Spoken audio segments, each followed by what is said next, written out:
ജപ്പാനിലെ നാഗാനോ. ശൈത്യകാലത്തെ പ്രകൃതി മറ്റൊരു ലോകമായി മാറുന്ന നാട്. മഞ്ഞ് പെയ്യുന്നു എന്ന് പറയുന്നത് വളരെ എളുപ്പമാണ്.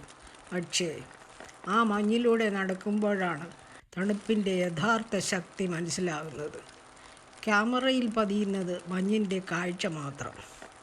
എന്നാൽ ആ തണുപ്പ്, ആ അനുഭവം ക്യാമറയ്ക്ക് പകർത്താനാവില്ല.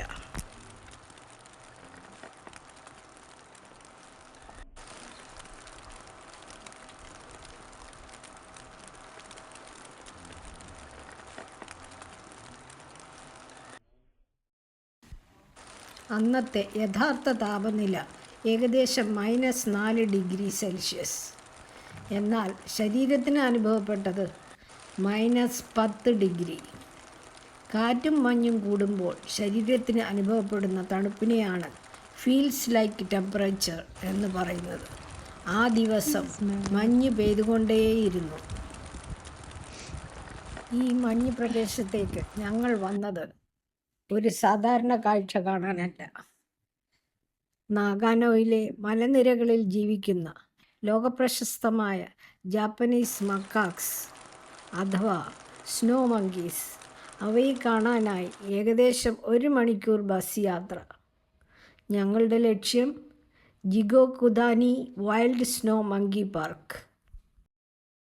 ജിഗോകുദാനി എന്ന പേരിൻ്റെ അർത്ഥം നരകത്തിൻ്റെ താഴ്വര എന്നാണ്.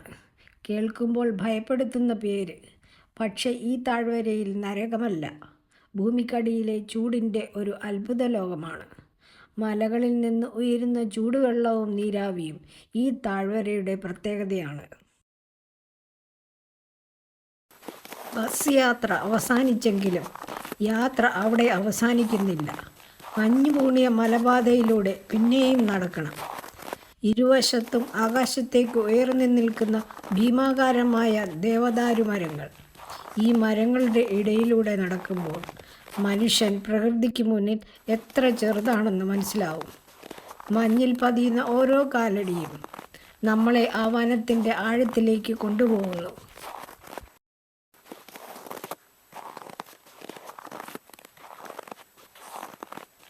ഈ കാട്ടിൽ കുരങ്ങുകളെ കാണുമോ? തീർച്ചയായും. കുരങ്ങുകൾ ഈ മലകളിലും വനപ്രദേശങ്ങളിലുമാണ് സ്വാഭാവികമായി ജീവിക്കുന്നത്. ഭക്ഷണം തേടിയും വിശ്രമിച്ചും കൂട്ടമായി സഞ്ചരിച്ചും ഈ വനമാണ് അവയുടെ യഥാർത്ഥ ലോകം. ഈ മരങ്ങളും അവയുടെ ജീവിതത്തിൻ്റെ ഭാഗമാണ്. എന്നാൽ നമ്മൾ കാണുന്ന കുരങ്ങുകൾ എല്ലായ്പ്പോഴും മരങ്ങളുടെ മുകളിലായിരിക്കണമെന്നില്ല. വാഹനങ്ങൾ കുരങ്ങുകളുടെ ആവാസ കേന്ദ്രത്തിലേക്ക് നേരിട്ട് എത്തുകയില്ല. ബസ്സിൽ നിന്നിറങ്ങി ഏകദേശം 2 കിലോമീറ്ററോളം വനപാതയിലൂടെ നടന്നാണ് ഇവിടെ എത്തിയത്. കുരങ്ങുകളുടെ സ്വാഭാവിക ജീവിതത്തിലേക്ക് മനുഷ്യരുടെ ഇടപെടൽ പരമാവധി കുറയ്ക്കുക എന്നതാണ് ഇതിൻ്റെ ലക്ഷ്യം.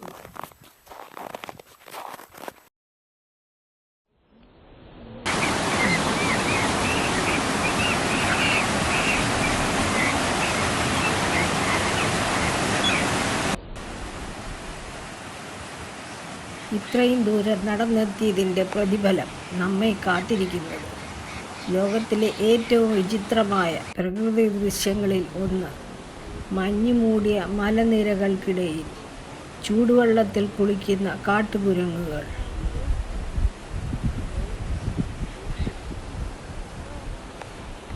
പുറത്ത് -ഡിഗ്രിയിലെ തണുപ്പ്. പക്ഷേ ഈ വെള്ളത്തിൽ ഏകദേശം 40 ഡിഗ്രി സെൽഷ്യസ്. മനുഷ്യർക്ക് പോലും സുഖകരമായി തോന്നുന്ന ചൂട്. എന്നാൽ ഇവിടെയുള്ള കുരങ്ങുകൾക്ക് ഇത് ഒരു ലക്ഷറി ബാത്ത് അല്ല, തണുപ്പിനെ അതിജീവിക്കാൻ പ്രകൃതി നൽകിയ ഒരു സഹായമാണ്. എന്നാൽ ഒരു ചോദ്യം, കുരങ്ങുകൾ എന്തിനാണ് ചൂടുവെള്ളത്തിൽ കുളിക്കുന്നത്? ഉത്തരം, ചൂടിനായി. ജിഗോകുദാനിയിലെ ശൈത്യകാലം അതികഠിനമാണ്. താപനില -10 ഡിഗ്രി സെൽഷ്യസിന് താഴെയെത്താം. മഞ്ഞിൻ്റെ കനം 1 മീറ്ററിൽ ഏറെയാവുന്ന സമയങ്ങളും ഉണ്ട്. അപ്പോൾ ഈ ചൂടുവെള്ളം ശരീരത്തിലെ ചൂട് നിലനിർത്താൻ സഹായിക്കുന്നു. തണുപ്പ് കൂടുന്തോറും ചൂടുവെള്ളത്തിൽ കുളിക്കുന്ന കുരങ്ങുകളുടെ എണ്ണം കൂടുന്നു എന്നാണ് ഗവേഷണങ്ങളും കാണിക്കുന്നത്.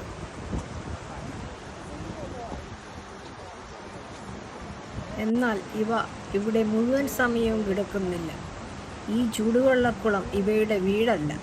ചൂട് ശരീരത്തിന് ആവശ്യമുള്ളപ്പോൾ ഇവിടെ എത്തും, പിന്നെ വീണ്ടും വനത്തിലേക്ക് മടങ്ങും. ചില തണുത്ത ദിവസങ്ങളിൽ ചില കുരങ്ങുകൾ മണിക്കൂറുകളോളം ഇവിടെ കഴിയാറുണ്ട്.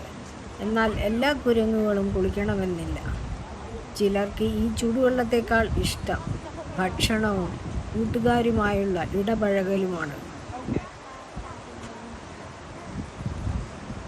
പിന്നെ മറ്റൊരു രസകരമായ കാര്യം, ഇവ വർഷം മുഴുവൻ ഈ ചൂടുവെള്ളത്തിൽ കുളിക്കുമോ? ഇല്ല. ചൂടുള്ള കാലാവസ്ഥയിൽ ഈ കുളിയുടെ ആവശ്യം വളരെ കുറവാണ്. വേനൽക്കാലത്ത് ഇവ കൂടുതലായി തണലിൽ വിശ്രമിക്കുകയാണ് ചെയ്യുന്നത്. പാർക്കിൻ്റെ വിവരമനുസരിച്ച് കുരങ്ങുകൾ പ്രധാനമായും ഡിസംബർ മുതൽ മാർച്ച് വരെയുള്ള തണുത്ത മാസങ്ങളിലാണ് ചൂടുവെള്ളക്കുളം ഉപയോഗിക്കുന്നത്. അതായത് നമ്മൾ കാണുന്ന ഈ അത്ഭുത ദൃശ്യം ശൈത്യകാലത്തിൻ്റെ ഒരു പ്രത്യേക കാഴ്ചയാണ്. 1960കളിൽ ഈ പ്രദേശത്ത് താമസിച്ചിരുന്ന ഒരു പെൺകുരങ്ങാണ് ആദ്യം ഈ ചൂടുവെള്ള ഉറവയിൽ ഇറങ്ങിയത് എന്നാണ് പറയപ്പെടുന്നത്. പിന്നീട് മറ്റു കുരങ്ങുകളും അതിനെ പിന്തുടർന്നു. ഇന്ന് ലോകത്ത് ഈ രീതിയിൽ പ്രകൃതിദത്ത ചൂടുവെള്ള ഉറവകളിൽ കുളിക്കുന്ന കാട്ടുകുരങ്ങുകൾ അറിയപ്പെടുന്നത് ഇവ മാത്രമാണ്.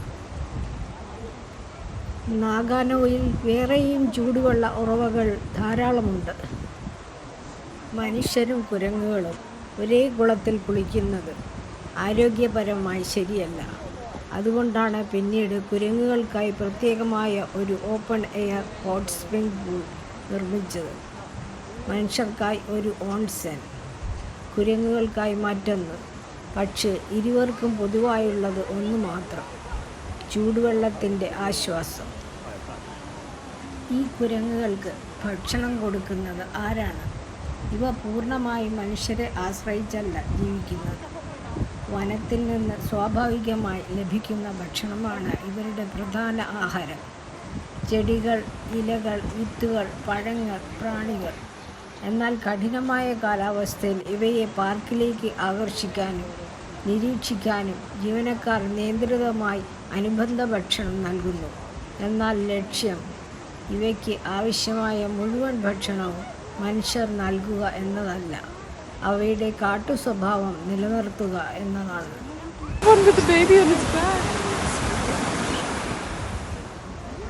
കുരങ്ങുകളുടെ മുഖത്തേക്ക് ഒന്ന് ശ്രദ്ധിച്ചു നോക്കൂ.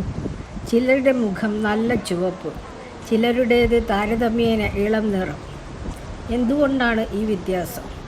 ഇവ വ്യത്യസ്ത ഇനങ്ങളല്ല, ഇവയെല്ലാം തന്നെ ജാപ്പനീസ് മക്കാക്സ്. മുഖത്തിൻ്റെ നിറം, പ്രായം, ലിംഗം, വ്യക്തിഗത വ്യത്യാസങ്ങൾ എന്നിവ അനുസരിച്ച് മാറാം. പ്രത്യേകിച്ച് ശരത്കാലത്തെ മെയ്റ്റിംഗ് സീസണിൽ മുഖവും ശരീരത്തിൻ്റെ പിൻഭാഗവും കൂടുതൽ ചുവപ്പാകുന്നതായി പാർക്ക് രേഖപ്പെടുത്തുന്നു. ഇവിടെ ശൈത്യകാലം സാധാരണയായി നവംബർ മുതൽ മാർച്ച് വരെയാണ്. നവംബറിലെ തന്നെ താപനില 0-ന് താഴേക്ക് പോകുന്നു. ഡിസംബർ മധ്യത്തോടെ കനത്ത മഞ്ഞ് തുടങ്ങുന്നു. ഏറ്റവും കഠിനമായ കാലം ജനുവരി മുതൽ ഫെബ്രുവരി വരെ. ഈ സമയത്ത് മഞ്ഞിൻ്റെ കനം 1 മീറ്ററിലേറെയാകാം. താഴ്വരയുടെ ആഴം കാരണം സൂര്യപ്രകാശം പോലും താഴെ എത്തുന്നത് പരിമിതമാണ്. അപ്പോഴാണ് ഈ ചൂടുവെള്ളക്കുളം കുരങ്ങുകൾക്ക് കൂടുതൽ വിലപ്പെട്ടതാകുന്നത്. എന്നാൽ നാഗാനോയിൽ ഇത്രയും മഞ്ഞ് എന്തുകൊണ്ടാണെന്ന് പറയാം. ജപ്പാൻ കടലിൽ നിന്നുള്ള ഈർപ്പമുള്ള വായു ജപ്പാനിലെ മലനിരകളിലേക്ക് എത്തുമ്പോൾ ഉയരത്തിലേക്ക് ഉയർന്ന് തണുക്കുന്നു. അതോടെ വലിയ തോതിൽ മഞ്ഞുവീഴ്ച ഉണ്ടാകുന്നു. മലനിരകൾക്ക് ചുറ്റുമുള്ള ഈ ഭൂമിശാസ്ത്രമാണ് നാഗാനോയുടെ ശൈത്യകാലത്തെ ഇത്രയും പ്രത്യേകമാക്കുന്നത്. കുറച്ചുനേരം മുമ്പ് നമ്മൾ നടന്നത് ഈ ഭീമാകാരമായ മരങ്ങളുടെ ഇടയിലൂടെ.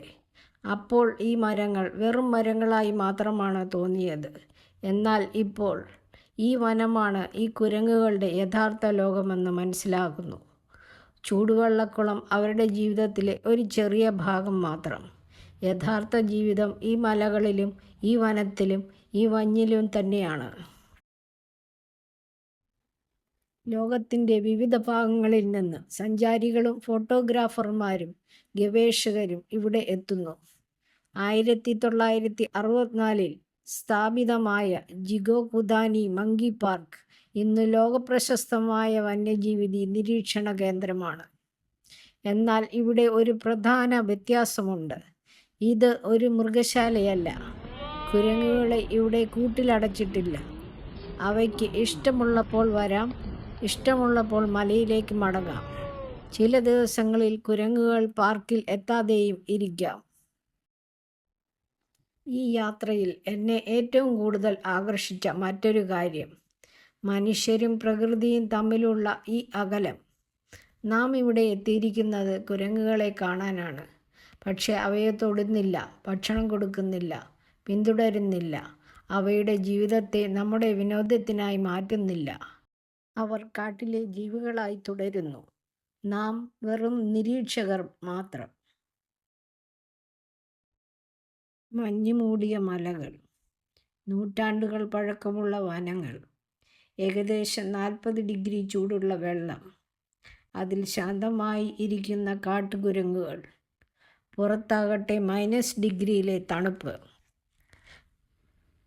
മനുഷ്യൻ പ്രകൃതിയെ കീഴടക്കാൻ ശ്രമിക്കുന്നിടത്ത് ഇവിടെ പ്രകൃതിയോടൊപ്പം ജീവിക്കാനുള്ള ഒരു ചെറിയ പാഠം കാണാം.